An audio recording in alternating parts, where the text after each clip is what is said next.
Right. Welcome, listener. How are you? We're glad you're doing Hello. well, and I'm glad you had a good week. I have been really impressed with Aaron's opinion. We've grown our podcast a lot.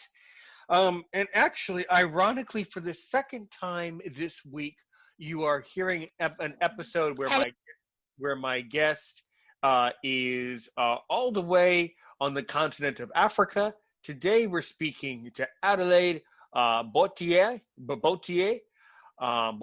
and she joins us from Accra, Ghana. Welcome. How are you?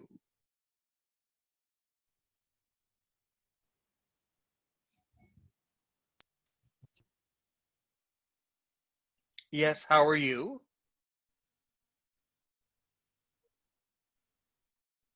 I'm very well. Thank you. Yourself?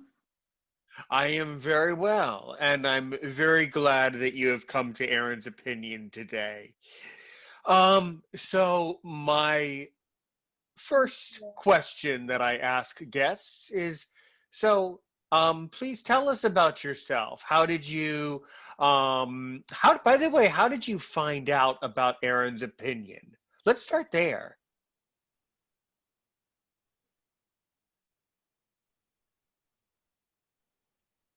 All right. Thank you. Thank you very much. A friend spoke to me about the show, and I decided to guest on it. So that's how come I got to know about Aaron's opinion.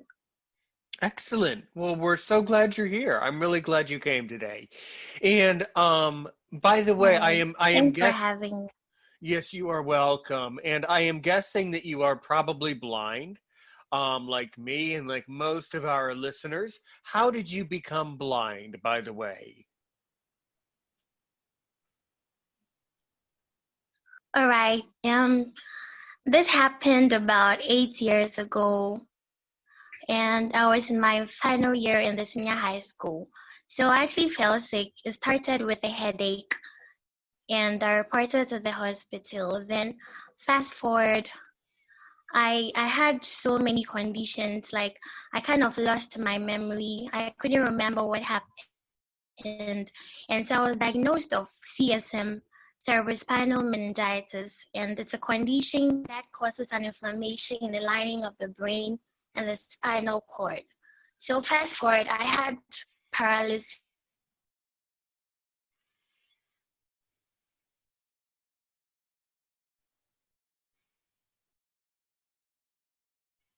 till it came out of the results of the ailment. Okay. Well, I'm very sorry to hear about that. Many people around the world become blind through an illness or something like that. It's a big problem all over the world, definitely. Mm-hmm. Yeah. All right. Well, and I was born blind. I have glaucoma. So nowadays, what are you doing in life? Are you studying? Are you working? What do you do in life now?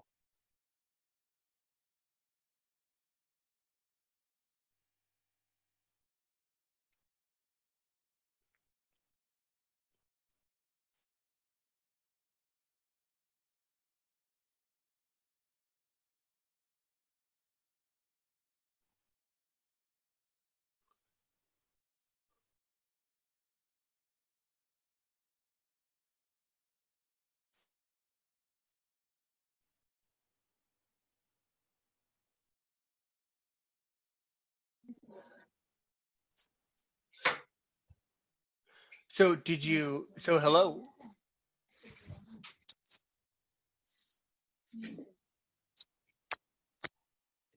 Yes, Aaron, I'm here. Excellent. So what are you doing now in life? Are you a student or do you have a job? What do you do?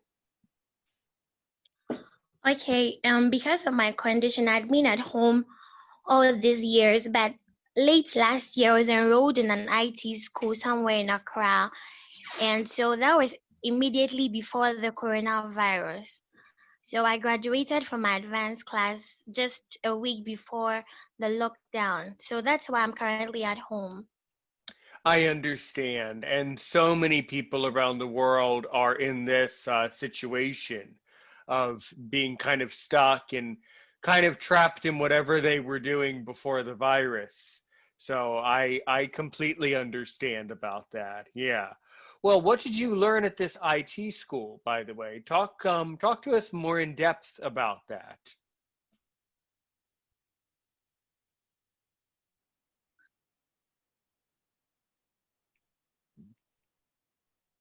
All right. It's just a rehabilitation center.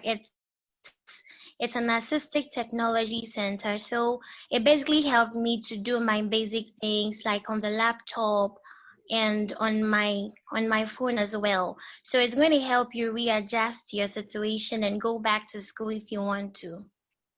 So that's Right. the basic things I did. All right, all right. So it sounds like it is you, we can say maybe that it was a combination of rehabilitation services along with some computer training. Exactly, exactly. All right. I understand. I understand. So I forget if I have mentioned this. I have never been to Ghana before, but I have been to East Swatini. Yeah. So, I did mention that. All Oh, right. ah, well, I have been to East Swatini, so I mean, I kind of know what it's like, a little bit on, in your part of the world. But what can you tell our listeners? What is Accra like, as a city from your perspective as a blind person? Talk to us about Accra. Okay. Accra is it's a busy town or a busy city if you want to call it, and it's the capital of Ghana. So that's where all the businesses, most of the businesses are. And relating to blindness, I think in Accra, you see a lot of blind people, and that's where we get a lot of our blind items. I think in the whole of Ghana, that's the biggest. That's I think the depot for our blind items like the brailles and the white canes. So as far as blindness is concerned, Accra plays a very vital role in that because that's where you get the white canes and the brailles and all the blind items. Okay. So in Accra, we would say that there are many more services and organizations that help blind people in Accra and around Ghana, right? Yeah, we can say that. Okay, excellent. Are there many Lions clubs in Ghana, or are there many other service organizations in Ghana? Please say again. Hmm. Are there a lot of service organizations in Ghana that help blind people?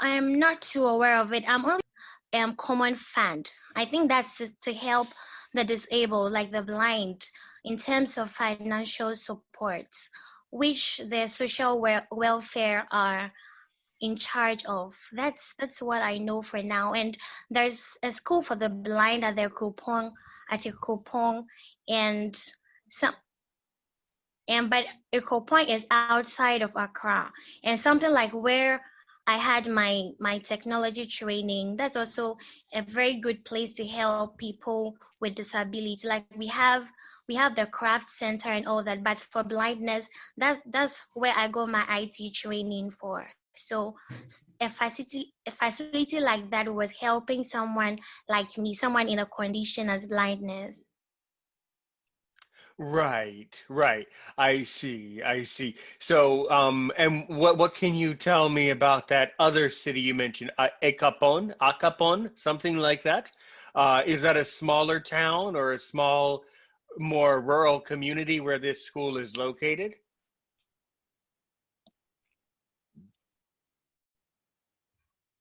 Um, Please say again, the network is not That too is good. no worries, Adelaide. You're very patient and you're doing fine. I am very used to this. That is okay.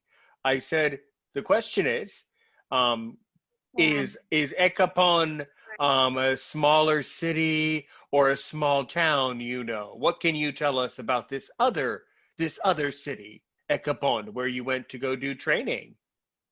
Ekopong, Ekopong is a town in the eastern region. It's not too small. I haven't been there personally, but I'm sure it's not a very small town, but it's in the eastern region of Ghana. Okay, I see. So, and geographically speaking, where is Accra? Is Accra like in the center of Ghana, northern, western, southern? What part of the country? I think Accra would be around the southern part of Ghana. Oh, okay, I see. All right. Yes.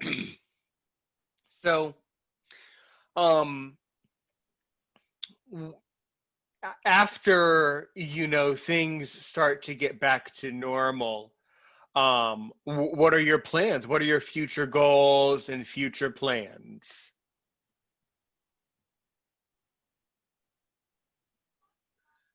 All right. Personally, I like to in the way that I can. So currently, I was trying to see if I could go back to school with my technology, a little knowledge I've acquired in technology, and acquire some education on journalism, so I can inspire people in a little way that I can, maybe through the media, on radio or any other medium that would help people hear me out. Hmm. Have you thought of being a podcaster? Yes, please.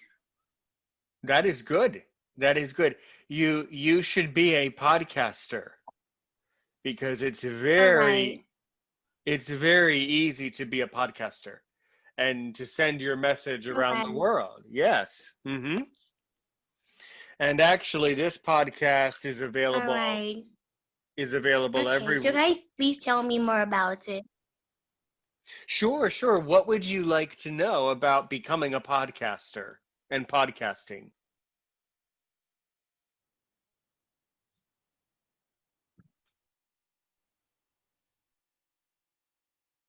What are what are the basic requirements and how do you start it? The basic, the basic requirements of it, Adelaide, are that you need a microphone on your computer or your phone, your mobile device, and you need to have something to All say. right. That's basically the idea. You just talk is the idea. Now, there are many tools that help you to edit the material and to organize the material and All then to right. publish, but it's basically record and then publish.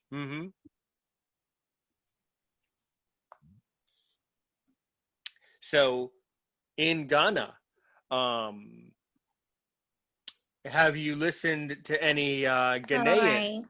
Nice to hear. Thank you, thank you. So I have a question. So in Ghana, have you listened to any Ghanaian podcasters?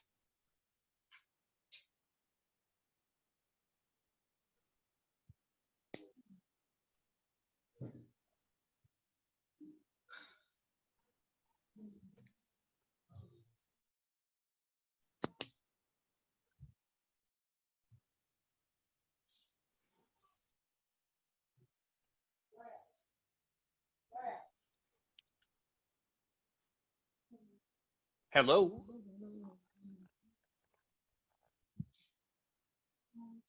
Hello. So have you listened to any podcasts from Ghana?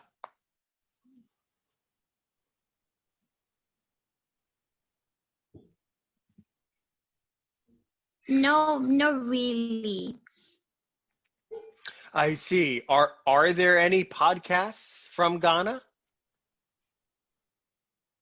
I'm sure there are. I just haven't paid attention, but I'm sure there are. I see. That is fine. Yes. Yeah, probably there are Mm. podcasts from all over the world.